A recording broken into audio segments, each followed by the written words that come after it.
Hi guys! For today's video, samahan niyo akong pagandahin ang aking wall. And it's me again, Mix Jessica's Vlog for its flexing time! Siyempre, let's start by cleaning the wall para ma-sure natin na didikit yung adhesive ng ating wallpaper. O, diba nahuhulog na lang bigla? Parang yung nahulog sa'yo. Uy!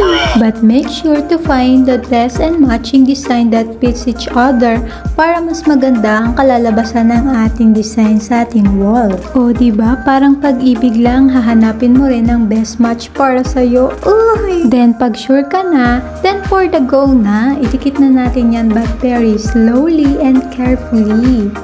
As you can see, maingat pa din tayo sa pagtanggal ng film niya or yung paper niya. Ewan ko anong tawag dyan. Film ba tawag dyan kapag paper? Or dapat film talaga siya? Ay, ewan. Kayo na bahala.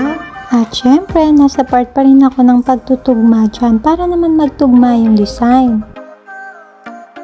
So yun na nga, as you can see, I'm very careful on taking out the paper film before placing it to its place. Kasi ang hirap po kapag tinanggal mo agad yung paper film niya tapos ididikit mo agad-agad. Ay nako, iyak ka talaga kapag sumamaya ang pintura ng wall mo.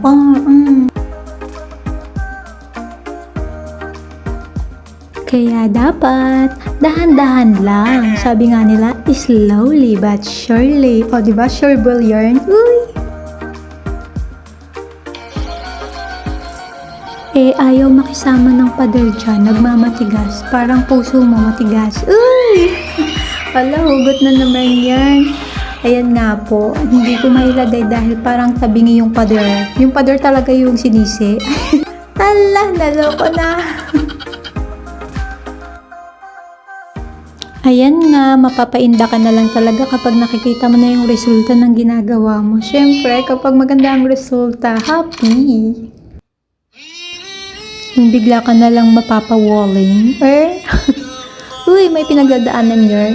So, ayan. So far, so good. Ang ganda ng outcome. At syempre, mas maganda yan kung all done na. At sa part na yan, na-excite na nga ako. Kaya binibilisan ko na. Alam mo yun, yung part na jowa bells pa lang, laging may sparks at kilig moment at excitement. Pero nung naging partner in life mo na, naglaho yung sparks at excitement. Uy, hugot.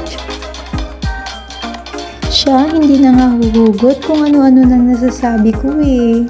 Para na akong may pinagdadaan na nito. Ayan na, minamadali na nga nang matapos na tayo dito at makita na nga natin ang final look for the final destination.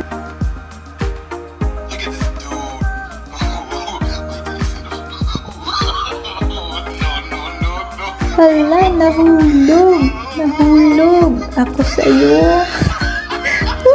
Sana all na lang nahulog. Uy, hulog sa'yo. So, for the serious na tayo dahil makikita nyo na ang final look. So, para sa mga gustong mag-add to cart dyan, hanapin na ang link dyan dahil baka maubusan kayo ng design na to dahil sold out to palagi. Sige kayo, for the buy na yarn. Go, go, go!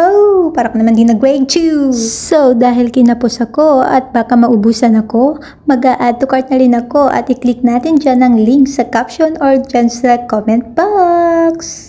Napaaso ka trend tuloy yan Basta don't forget ang first step natin, hanapin nyo muna ang match at second is punasan muna natin ang ating wall para ma-sure na walang dumi na didikit sa ating adhesive at maging matibay at strong ang pagdikit nito sa ating pader. At syempre for the final look na tayo, ayan na siya. O, diba? Para yan sa mga nagtitipid na gaya ko. Affordable na, quality pa for its price. Kaya ano pang inaantay nyo dyan? Add to cart tayo dyan. Lakas magkayayamanin yan.